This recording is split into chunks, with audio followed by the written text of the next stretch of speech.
사실 우리가 로컬 푸드 운동이라고 본격적으로 쓴 거는 아마 우리 그 2000 로컬 푸드 연구회 그게 활동이 또 되셨고, 또 그게 사실 완주에서 임정엽 군수하고 그 당시 정선섭, 나영삼 이분들이 이제 2007년부터 본격적으로 한 거죠. 5개년 계획.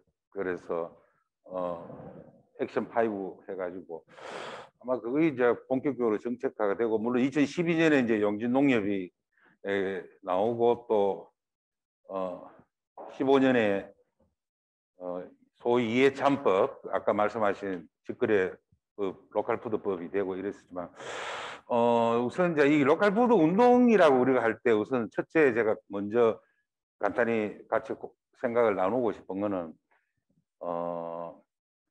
이게 예를 들면 어떤 주체가 있는 뭐 농민운동이다, 노동운동이다, 학생운동이다 이런 거와 달리 어떤 영역이나 어떤 그 상황을 어떤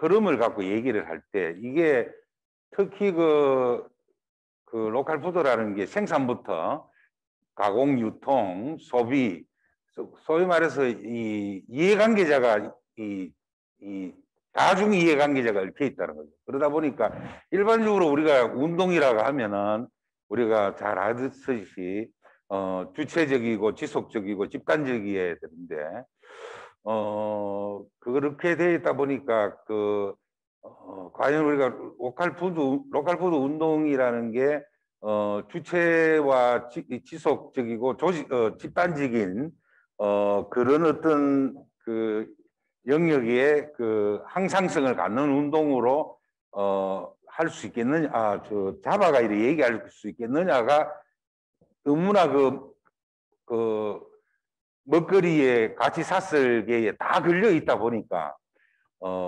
크게는 글로벌 푸드에 대한 대안운동이고, 대량 생산, 대량 유통, 대량 소비, 그런 그에 대한 대안적인 거고, 그리고 얼굴 있는 이 생산자 소비자가 얼굴 있는 관계 시장을 통해서 새로운 생산자 소비자의 공동체 운동으로 나가는 거고, 그러다 보니까 이게 그런 측면에서 어떻게 보면은 운동의 중심 주체가 모호하거나 다방면에 걸쳐 있다 보니까, 이것이 이제 이 제도화나 정책화가 될 때 운동의 그 구심적 항상성을 잃기가 아주 쉬운 것이 아니겠느냐.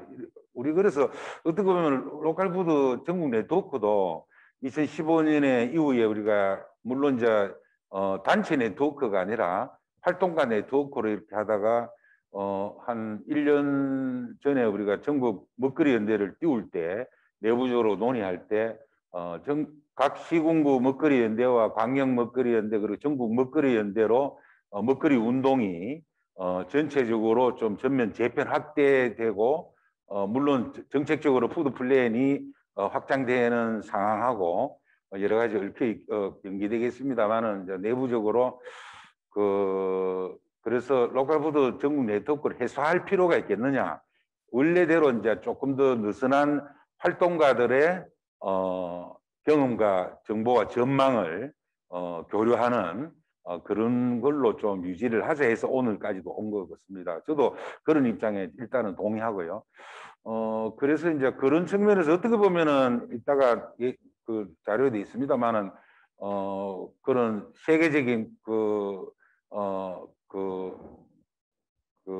먹거리 체계, 초국적인 먹거리 체계와 산업적인 농업, 이것에 대한 한쪽으로는 글로벌 푸드에 대한 대항이고, 한쪽으로는 그런 산업적이고 중화학적인 농법에 대한 생명적이고 대안적인 농법, 이런 역사로 보면 가깝게는 70년대 후반에 당시 군사독재 하에서 빨갱이 소리 들어가면서 했던 선배 농민들이 했던, 당시는 이제 무공해 운동, 농산물 운동 이런 말을 많이 썼죠.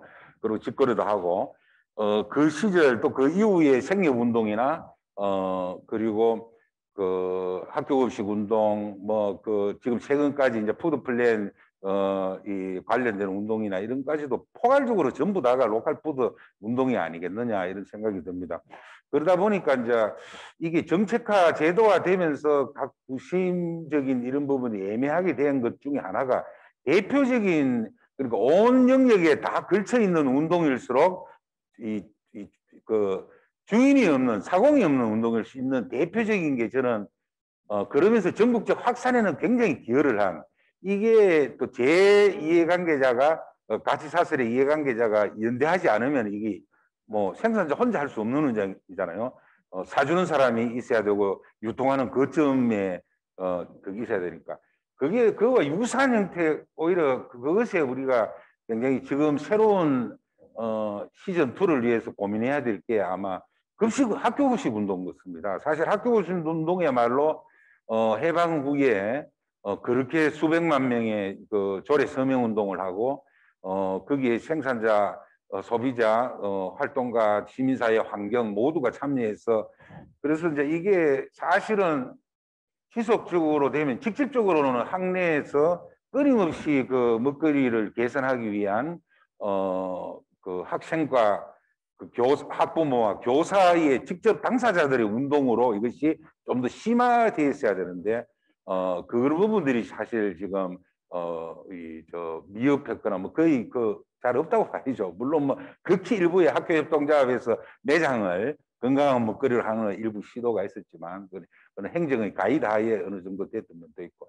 그러다 보니까 지금 급식운동의 모든 사람이 급식운동을 얘기하는데 정작 급식운동을 일상생활 속에서 이 주체적이고 지속적이고 집단적으로 하는 이런 부분들은 어떻게 보면 활동가 운동으로 지금 일종의 해결사 운동으로 지속되고 있지. 아마 이게 아마 지금 2000년대 21세기 들어와서 우리 시민사회 운동의 많은 양태들이 지금 이런 반영되는 것에서 그래서 지금 로컬 푸드 운동하고의 고민들이 굉장히 유사한 프레임과 청의의 고민들이 있다는 거죠. 그래서 제가 지금 뒤에 뭐 아까 농림부가 잘한 것 중에 이렇게 소개를 하셨는데 사실 우리 민간이 엄청나게 로컬 푸드 운동에서 농촌이나 도시에서 각계약진해서 만들어 놓은 모델들을 로컬 푸드 기반 사회적 경제 모델 지원으로 어떻게 보면 정부가 듭석하는 거죠. 그렇게 여러분 보시면 이게 다가 지난 10년, 20년간 여기 옥천 살림만 또 19년도에 사례로 나왔지만 2008년에 지역에서 고군분투해서 만드는 15년의 역사 소객이 있는 거잖아요. 그래서 제가 이제 강조하고 싶은 것은 첫 번째 이 화두를 꺼낸 것은 운동이 이게 다방면에 이해관계 다중 이해관계자가 걸려 있고 먹거리의 공급 사슬 체계 생산 가공 유통 소비 폐기 자원순환까지 다가 걸쳐 있어서 이것에 어떤 협동, 각 부문의 협동이 또 잘 돼야 되고 생산 내의 협동이 잘 돼야 되고 소비 내의 협동이 잘 돼야 되고 그리고 부문 내의 협동에 기반한 부문 간 연대가 그래서 아까 나오신 앞에서 얘기한 민민 거버넌스가 지금 지속적으로 돼야 순환보직의 늪에 빠져 있는 행정의 먹거리 관련 이것이 민관 거버넌스를 백날 잘해봤자 민민 거버넌스가 제대로 되어 있어야 그 민간 거버넌스를 견인한다는 건 누구나 지금 알고 있지만 정작 이제 우리가 먹거리 운동에 있어서는 주체 영역들이 너무나 다양하다 보니까 그것이 이게 말은 우리가 사회적 비즈니스라 얘기하지만 사실 재화와 서비스가 왔다 갔다 하는 물적 이해관계가 있고 그것이 지역사회나 광역 단위에 또 일반 관행 이 유통시장에 이 소매 단계든 도매 단계든 또는 대형 할인되든 아니면 슈퍼 단계든 이게 많은 지역사회의 생활 속에 이해관계자들이 경쟁 상대들이 있다 보니까 굉장히 이것이 내용적으로 보면 굉장한 이 정치적 역량에 따라서 이게 좌우되는 것이지. 그런데 이제 그런 부분들에 대해서도 이게 다시 또 관원적으로 돌아가는 거죠. 아까 말씀드린 그래서 이것이 보면 퍼뜨리기는 쉬운데 이것을 항상적 구심성을 갖고 좀 더 정치적으로 집중력을 발휘할 때 발휘하면서 상호 공동의 이익을 높여나가는 소위 이제 우리가 그걸 옛날에 그 전선운동이라 얘기하잖아요. 저는 아직도 그런 용어가 유효하다고 봅니다. 청산주의적으로 아주 버린 사람들도 많은데 굉장히 전선운동적인 서로 이해와 서로 배려와 서로 협력이 필요한 게 먹거리 운동이고 우리가 일반적으로 얘기하는 로컬 푸드 운동이 아니냐. 그런데 이제 정작 그것이 직매장에서 일을 하는 실무자 활동가나 또는 생협 단위에서 일을 하는 실무자 활동가나 정작 이것이 필요한 전선적인 이런 훈련을 못 받았다는 거죠. 그것이 지금 이고 그래서 이제 저는 19년, 20년에 AT하고 농식품부에서 이제 로컬 푸드 기반 사회적 경제 모델에 이렇게 나왔던 것 하나같이 이게 다가 주옥 같은 우리 민 운동의 로컬 푸드 운동의 빛나는 저는 성취들이라고 봅니다. 이것이 뭐 AT의 그 자료집에 소개돼서 그렇다는 게 아니고 이 지난 20년의 정말 빛나는 이 별들이다 이렇게 생각하는데 그중에 이제 대표적인 사례만 제가 하고 싶은 이야기가 연관된 것만 책 부자에 실어놓는데 예를 들면은 여기 뭐 위스데이 별내 그거는 저는 직접 가보지는 못하고 그 소혜순 씨라고 제 환경정의 먹거리정의 센터장하고 자주 만날 기회가 있어서 남양주 사시는 자세히 한번 들어봤는데 물론 한국 최초의 협동조합 아파트죠. 뭐 이탈리아 볼로냐에 있는 주택협동조합 같이 강력한 제도적 법적 체계가 있는 게 아니고 공동임대주택이니까 나중에 10년 뒤에 팔 때 이 그쪽 이시대의 별내 사회적 협동조합이 아파트를 인수하고 싶은데 자기들이 그래야 전체 거기 개별로 다 나가버리고 누구 상속해버리고 팔아버리면 몇십 년 동안 만들어 나왔던 사회주택으로서 주거 공동체가 깨져버리잖아, 그죠? 그건 우리가 유기농을 하면서 상속해가지고 귀하게 만들어 놓은 땅을 정려, 상속, 팔고 이래가 다 그냥 깨지는 경우가 많듯이 그게 그쪽이 고민이더라고. 우리 지금 그걸 개별 분양을 하게 돼 있기 때문에 그 조합이 분양 받을 수 있어야 되는데. 근데 이제 위스데이 같은 것도 지금 그래서 이제 물론 그는 한 500가구가 3, 40대고 비슷한 생활 수준의 임대를 하고 협동조합 아파트지만 협동상해를 하고 여러 가지 지역 내 먹거리 교육 다양한 지금 그걸 하는데 이게 물론 그 협동조합 아파트라는 주거의 특수성이 있지만 먹거리 운동이야말로 이것이 주거 운동이 되지 않으면 안 된다. 우리는 지금 굉장히 지금 정책화에 너무 가다 보니까 지속적인 정책이 되려면 주거지 운동이 돼야 되는데 사실 지금 주거지 운동이 지금 생협 운동도 과연 생협이 지역 살림으로서 주거지 운동을 생활협동을 하고 있느냐가 모토가 지금 과제잖아요. 중앙물류로 되어가지고 공정전만 하고 있지 말은 이제 주거지에 지역 살림 운동 하자 그러지만 빛나지 않고 있죠. 물론 좋은 사례들도 많이 나오지만 그래서 이제 이게 일종의 운동이 주체가 다양하게 나타나야 되는데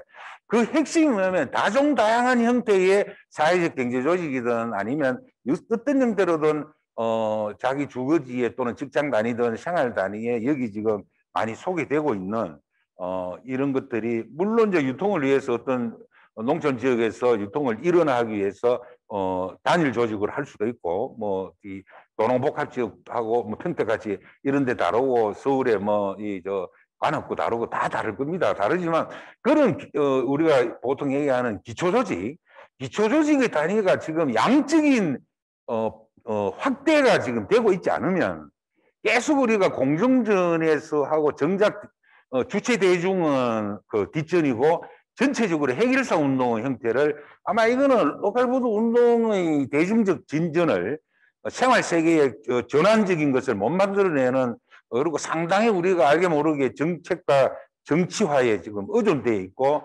그러다 보니까 이것에 대한 전선 운동 자체가 진일보가 안 되는 것에 이거는 뭐 다른 유사운동도 지금 다 마찬가지에 물론 거기는 뭐 학생운동이 깨져가지고 뭐 지금 활동가들이 리크루트 재생산 과정가 깨졌다고 많이들 이야기하지만 살아가는 세계 속에 지금 아까 여기 이런 뒤에 나오는 빛나는 사례들도 있지만 사례들이 나오고 있다는 거죠. 그래서 이런 것들을 어떻게 폭발시킬 것이냐 라는 것에 앞으로 향후 한 5년간 우리가 집중해야 되고 그러려면은 지금 소개하는 먹거리 시민교육을 예비활동가 교육이나 물론 일반 기초 인문교육 지금 하고 있잖아요. 그리고 예비활동가 교육이나 또 직업적인 활동가까지는 힘들어도 일반적인 생협에 지금 마을 모임장, 마을지기 정도까지는 뭐 할 수 있는 분의 지기까지 할 수 있는 좀 중심적인 활동가 정도를 키우는 이런 부분이라든지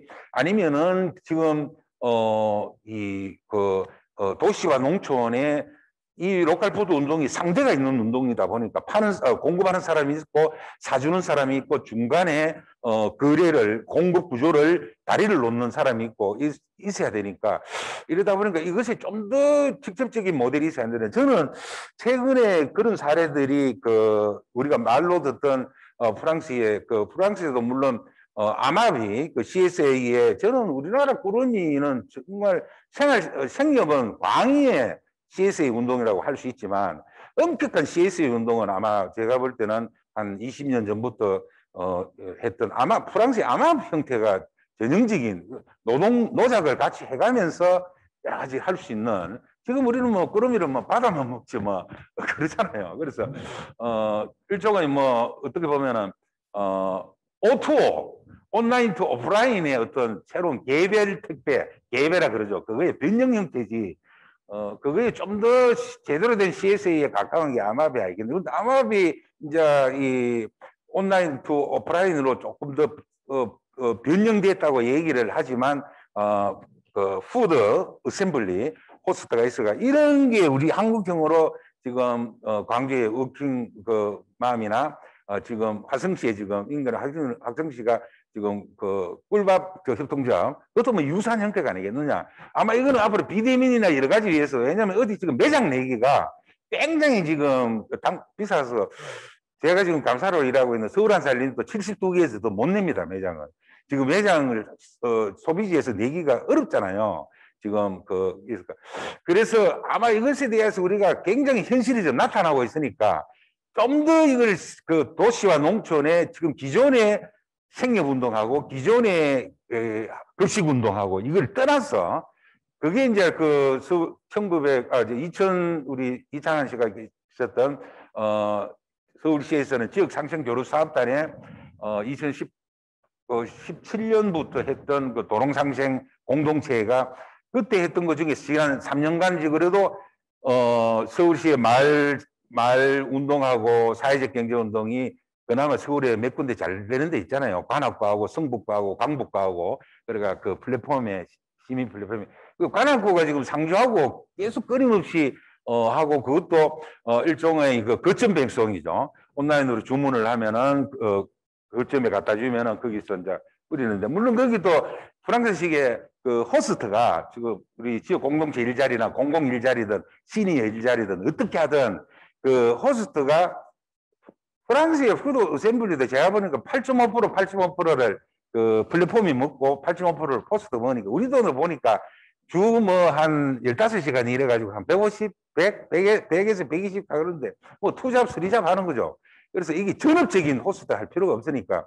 근데 관악구도 이제 그런 호스트들이 더 많아지면은 확장은 되겠는데 뭐 그런 사례도 일종이 나오고 그래서 그런 다양한 도시와 소비자와 생산자의 직접적인 관계를 맺을 수 있는 로컬 푸드 운동의 기초 조직으로서의 형태가 양적으로 더 확대하는 것이 지금 당면한 중요한 과제다. 지금 양적 확대가 되지 않고 공중전을 하는 이런 활동가 조직의 형태고 또 한편으로는 정책과 정치화되어 있는 이 구조하에서는 로컬 푸드 운동의 어떤 생활 세계에 정말 변화시키는 대중적 진전은 굉장히 지지부진하지 않겠느냐가 제 오늘 말씀의 요지입니다. 그렇게 되고요. 지금 시간이 있어서 짧게 지금 자료를 준비하면 자료의 첫 페이지에 보면은 이제 다시 한번 돌이켜 보는데 다 아시는 얘기죠. 지속 가능 먹거리 체계 운동이고 지역과 세계화 전략에 대한 운동이다 이런 얘기고요. 그 다음에 생산자로서의 먹거리 시민, 소비자로서의 먹거리 시민의 자료에 지금 23쪽이죠. 생산자도 먹거리 시민이 돼야하고 물론 용어는 먹거리 시민 이런 것도 없어요. 그런데 지금 최근에 농특위 국가 먹거리 종합 전략에서 먹거리 시민 물론 그 전에 김종덕 교수가 음식 문명자, 음식 시민으로 처음으로 푸드 시티즌을 했는데 최근에 먹거리 시민이라는 것이 나와서 저는 그냥 인용했습니다. 다른 좋은 말이 또 생기겠죠.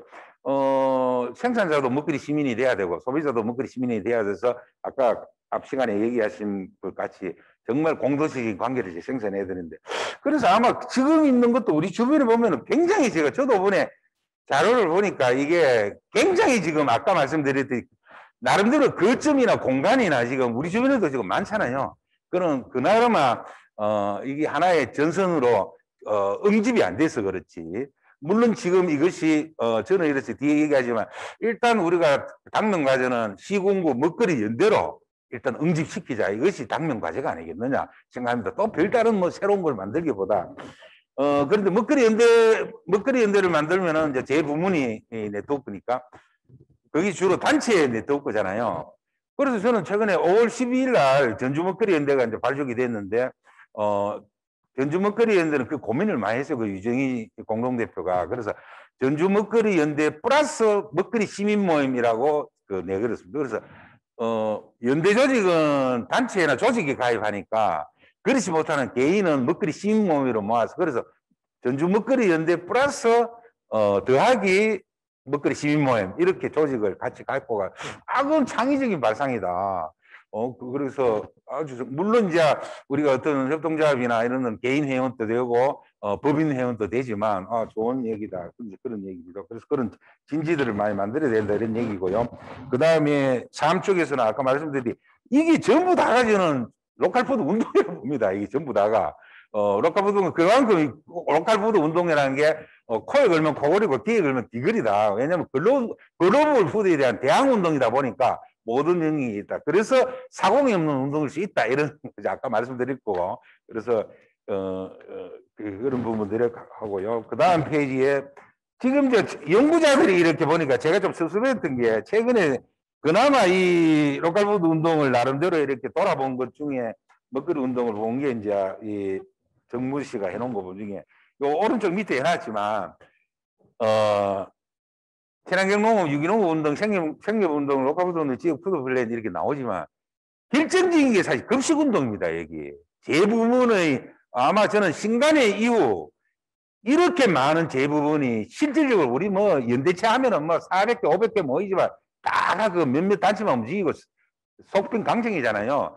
급식운동 우리는 다시 반성해 봐야 된다. 다시 돌아봐야 된다는 거죠. 왜 급식운동이 대중적 진전이 물적, 사회경제적 토대를 우리가 협소하게 만들었는지 이거를 해야 이 전선의 왜냐하면 급식운동 같이 제 부분이 물론 당시 핵심 농민운동 조직은 아주 적극적이지는 않았습니다. 그 시군 농민회마다 다 편차가 있었습니다. 결합도 있어서.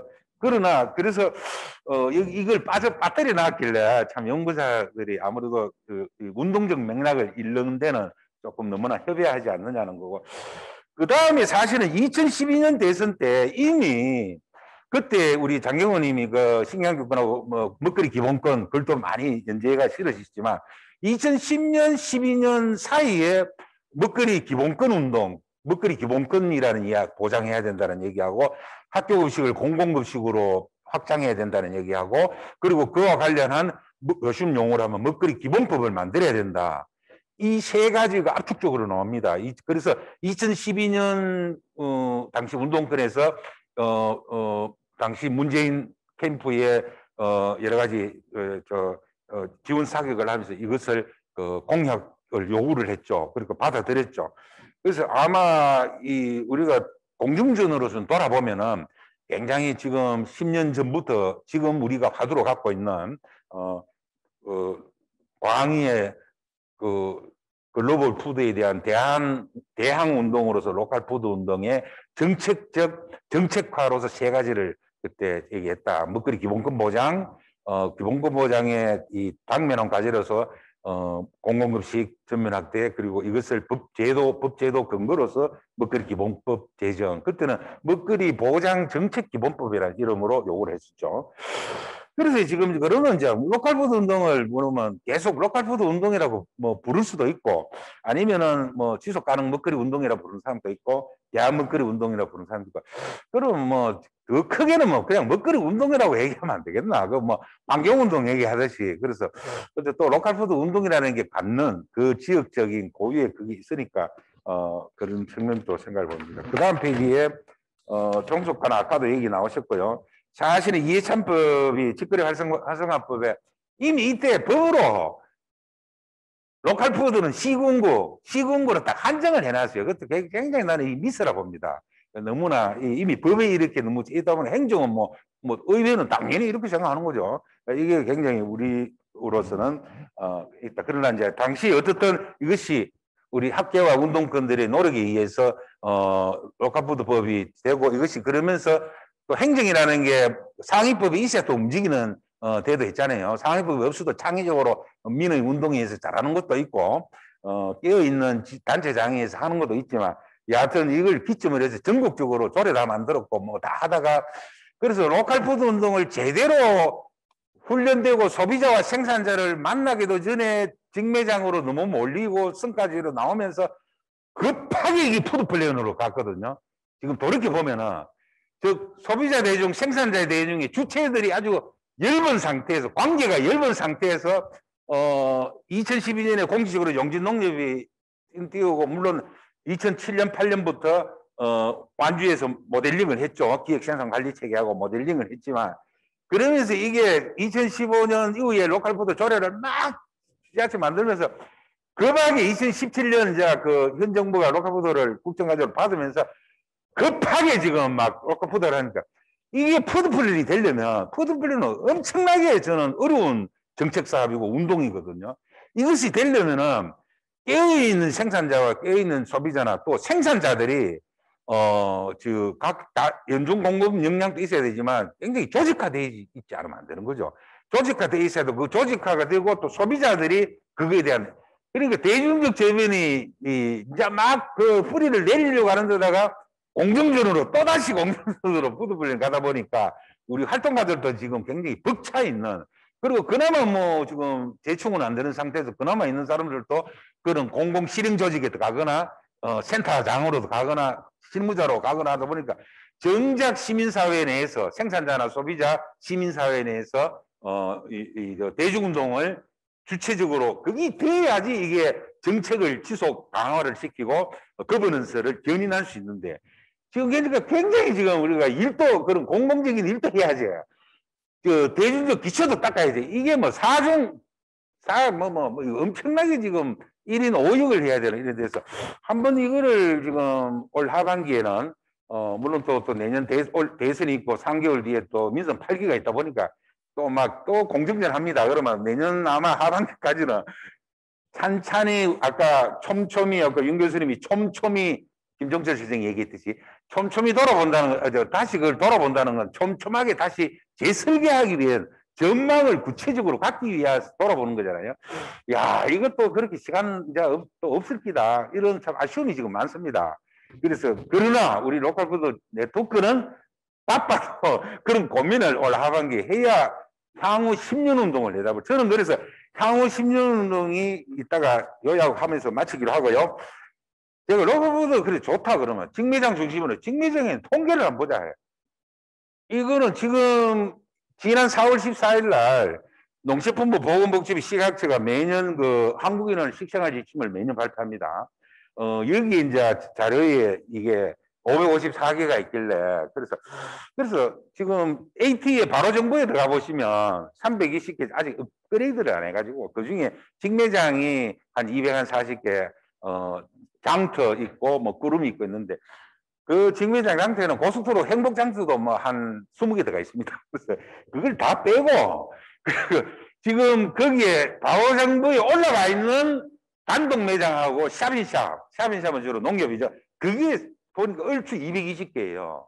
그래서 이게 아마 제가 볼 때는 이 업그레이드를 안 했기 때문에 아마 작년 이맘때쯤 통계가 아닐까 싶어요. 그래서 이때는 물어보려고 하다가 아이고 막 알아서 해라 하면서 그런데 지금 그래서 이제 이번 4월 24일 날 농림부하고 그 시생활 지침에 농림부도 이제 보건복지부나 식약처에 약구 죽기 시에서 뻥튀기 했을 수도 있죠. 근데 여기는 아마 내가 볼 때는 또 고속도로 행복장소까지 다 들어가 있는데, 근데 행복장소도 엄밀히 보면은 우리가 얘기하는 로컬푸드 매장은 아니고 로컬푸드를 갖다 놓은 그 진열 판매장일 뿐이죠. 그래서 엄격히 말하는 우리가 판매하는 이 220개 중에 작년 말 하반기쯤 돼 싶은데 이 220개 중에 타 지역산을 그러니까 자기 지역에 나온 거를 70% 미만으로 팔고 있는 데가 한 25% 됩니다. 그러니까 그 정도 이제 하여튼 그걸 무시하고 그래서 통계가 없더라. 제대로 된 통계가 없다. 그런 기준이 있어야 되는 거예요. 애매하다. 우리가 얘기하는 당일 수확회가 당일 하는 것까지 아니라 한 2, 3일 뭐 저장소 있는 곳이 15일까지도 되잖아요. 그리고 농민이 직접 출하하는 거는 우리가 일본에 미치노에키를 잘못 빼앗고 순회 수집하면 되지 왜 농민 보고 갖다 주라 합니까? 그래서 갖고 올 사람은 갖고 오고 순회 수집은 수집해줘야죠. 완주 이런 데서 잘하듯이 옥천 살림도 그렇고 그래서 이제 그런 기준을 잘 해야 되는 거고 이렇다는 거고요. 그 다음에 이제 우리가 다 알고는 있잖아요. 지금 평균적으로 한 1200 농가 평균을 전국적으로 보면 1200 정도로 보면 되거든요. 1000에서 1200인데 상당 부분이 대농 폐기 현상이 지금 일어나는데 이것은 불편한 진실이죠. 그래서 이것에 대해서 누구도 지금 공식 통계로는 오픈할 수가 없습니다. 오픈했다면 큰일 나죠. 그래서 여하튼 그런 경향이 지금 많이라고 추측할 뿐이라는 거고 그리고 개별 매장이 과연 주식 과연 회계상 손익분기가 되어 있느냐 이것도 보는 관점에서 다를 수 있습니다. 행정이 여기 나주같이 지정하는 곳에는 일종의 공공 서비스의 개념이 있기 때문에 주식에서 기업 회계로 과연 손익을 볼 수 있느냐 왜냐하면 거기 사회적 가치에 대한 사회적 회계로 봐야 되거든요. 그래서 여러 가지 보는 관점인데 문제는 이거에 대한 접근 공식적인 연구가 전혀 없다. 그리고 최근에 겨우 찾은 게 작년 11월에 경기연구원이 경기도 전매장을 일단 조사했는데 여기도 경영분석은 없습니다. 그래도 얼추 그래도 이 김용준 씨가 참 고생을 많이 한 것더라고 통계가. 그리고 경기연구원의 자료를 꼭 한번 보시고요. 그래서 밑에 쭉 보시면 여기도 지적에 말하듯이 다 그런데 이 반영이 지금 작년 3월 이후에 폭발했습니다. 여기도 3월 달에 폭발한 걸로 나오죠. 작년 상이 지금 달라져 있죠. 지금 코로나 시대에. 그런데 아쉽게도 지금 학교급식 제로의 학교급식의 국내산 나이스에서 지금 농림부하고 교육부가 합동해서 시스템을 개발한다고 하지만 지금 나이스에서 출연할 수가 없습니다. 빨리 출연할 수 있어야 되고요. 그리고 취약계층이 다 지금 현금이나 그걸로 바우처나 이런 가는데 이것에 대해서 국내산을 얼만큼 쓰는지 이것에 대한 통계가 없다는 거고. 그런 셈입니다. 특히 그래서 직매장이 아까 경영분석이나 농가의 경영 규모, 그리고 농가의 출하, 영농 형태, 이에 대한 자료가 나와야, 이제 상당히 아마 제가 짐작한 데는 제가 알고 있는 데도 몇 군데는 지금 요새 잘하고 있는 데들도 상당한 저는 대농, 왜냐하면 물품이 왕창 이렇게 낼 수 있는 데가 없기 때문에 아마 저는 그래서 원래 했던 그래서 오늘 한번 이런 조사를 할 필요가 있다. 조사를 할 필요가 있다. 그래서 그런 생각이고 하여튼 지금 이렇다. 이거 자료만 예 지금 그쪽 이거는 뭐 다 아시는 얘기가 넘어가고요. 11쪽 10쪽에 뭐 이거 대안적인 유통 우리가 생각하는 그거 좋은 이야기 있으나 그걸 같이 참고하면 될 것같습니다. 이래 되면 좋죠. 그렇게 되도록 이제 해야 된다. 유통 정책으로서는 11쪽에 제가 이제 소비자 교육할 때 이 표를 많이 쓰는데 뭐 식량주권 하면 말 어렵잖아요. 그래서 그렇다고 작업론은 아우타르키 100% 작업하려고 하는 게 아니다. 경량적으로 작업해 나가느냐 해외 곡물 자주도 같이 해외 그냥 우리가 확보만 하면 되느냐 이런 게 아니다 해서 요 표를 소비자 교육을 해주니까 금방 이해를 하더라고요. 그래서 소비자가 지속 가능한 농업의 생산과 소비, 이 일본 사람이 옛날에 만드는 대단히 책에 나오는 건데 소비자가 지속 가능한 농업의 생산과 소비의 주체가 돼야 된다. 그래서 공동 생산이 돼야 된다는데 이러한 그 표를 그냥 활용해 보자고 지금 적어 놓은 거고요. 그 다음에 이제 마지막으로 제안을 빨리 끝내겠습니다. 그래서 아까 말씀대로 우선은 당면 과제가 여러 가지 그런 걸 볼 때는 우리 운동 입장에서는 어떤 턴 지금 평택 먹거리 시민연대가 되어서 정말 열렬히 축하드립니다. 지역 먹거리 연대를 빨리 우리가 어떤 식으로든 재부문 간에 해서 여기서 하나의 이 다중 이해관계자 그 다부문에 걸쳐 있는 전선적인 먹거리 로컬푸드 운동이다 보니까 여기서 다 내년 활동 계획을 짜고 민선 8기에 공동 대응하고 이런 거를 올 하반기에 지금 늦지 않았거든요. 그래서 그 민선 8기의 지자체의 그 먹거리 정책을 포함한 지역 정책이랑 전면 대응을 해야 되느냐 이런 생각이 거기에 이제 우리가 같이 경험 전국 먹거리 연대가 할 역할이 많을 것 같고요. 그다음 이제 먹거리 활동가 시민교육 그리고 이제 새로운 모델을 지금 생협이나 공급 지금 서울시의 자치구 윤 교수님이 열심히 노력하신 도농상생 공공급식도 중요한 모델. 문제는 도농상생 공공급식이 그 자치구의 일반 생활세계 운동에 필요와 욕구와 이 공급하는 농촌 지자체의 생산 세계의 그런 열망과 일상적으로 생활 운동으로 연결해주는 이런 부분으로 정폭은 지금 된 데는 제가 볼 때는 별로 아직은 뭐 서대문구에서 열심히 노력하는데 여러 가지 노력하는데 손꼽을 앞으로 그렇게 돼야 될 겁니다. 그렇게 돼야지 오 시장 같이 일종의 반동적인 게 나왔을 때 이 자치구의 민의 힘으로 그 정책이 강화될 수 있게 하지. 지금은 쳐다만 볼 수 있는 밖에 없는 이런 상황일 수 있다는 거죠. 그래서 새로운 모델로 아까 말씀드린 오토가 지금 제가 조사한 걸로는 관악 아까 말씀 관악에 100% 몸부림치고 있는 거고 그 다음에 이제 강성구의 워킹맘 중요한 사례인 것도요. 화성시 꿀밥협동조합도 그 유사한 사례인 거고 그래서 이걸 하나하나 좀 이 외에도 많겠죠, 그죠?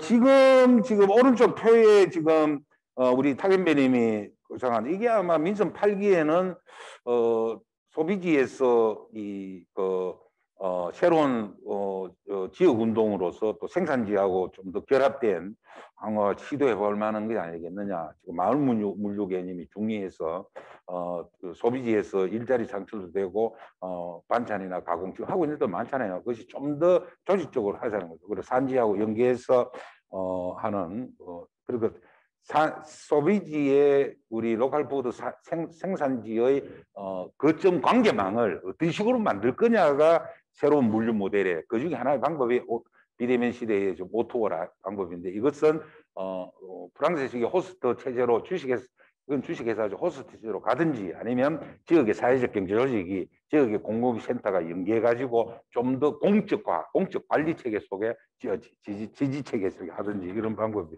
있다는 거고 그 다음에 시삼 쪽에 아까 말씀드린 빛나는 20대의 벨레 사회적 동작 꼭 한번 가보려고 합니다. 우리 소혜수 씨한테 듣고 너무 제가 좀 기분이 좋아가지고 마침 또 그래가 AT 바로 AT에 작년에 또 그거를 됐어요. 근데 이거는 내공이 아주 강한 것 같아요. 이분들이. 그래서 여러 가지 그래서 어떤 사람은 또 여기가 뭐 협동조합 아파트라서 애초부터 생활 조건이 똑같은 사람들이라 가지고 뭐 한 수 접고 가는 데가 아니냐 이러는데 그것도 또 삐딱선 타는 이야기죠. 오히려 그럴수록 더 어려울 수 있습니다. 그래서 오다 가다 만난 익명 사람들끼리 만난다고 일 잘 되는 거 아니잖아요.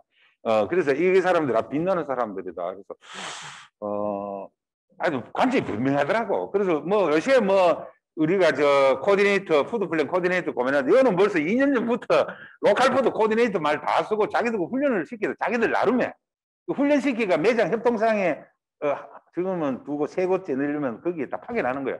자기들이. 그래서 물론 메모드 생협 조직도 그래 다 하고 왔지만 우리 시민운동이 우리 소비자 로컬 운동이 저는 이제 시작이구나 이런 생각이 좀 들었습니다. 그리고 이제 읍면동 커뮤니티 기지는 참고하시고요.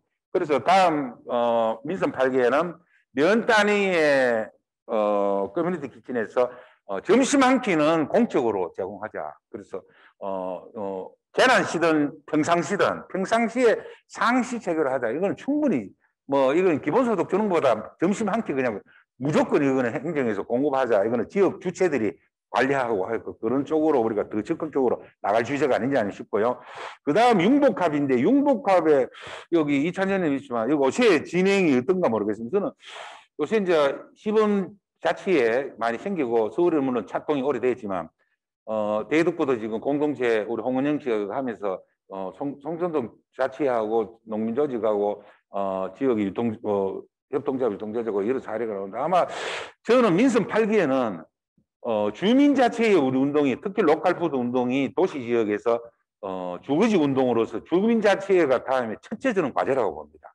주민자치회가 실질적으로 권한과 예산을 쓰고 그래서 지금 주민자치위원회의 반쪽아리가 아니라 실질적으로 할 수 있는 그걸로가 아마 로컬푸드 운동에도 엄청난 이게 우리의 소비지 지역의 이 조직적 대중적 저변을 넓히는 조직적 과제가 아닐까 싶습니다. 지금 뭐 사회적 경제 질금해보고 우리 오만 거 안 해본 거 없잖아요. 마을 만들기.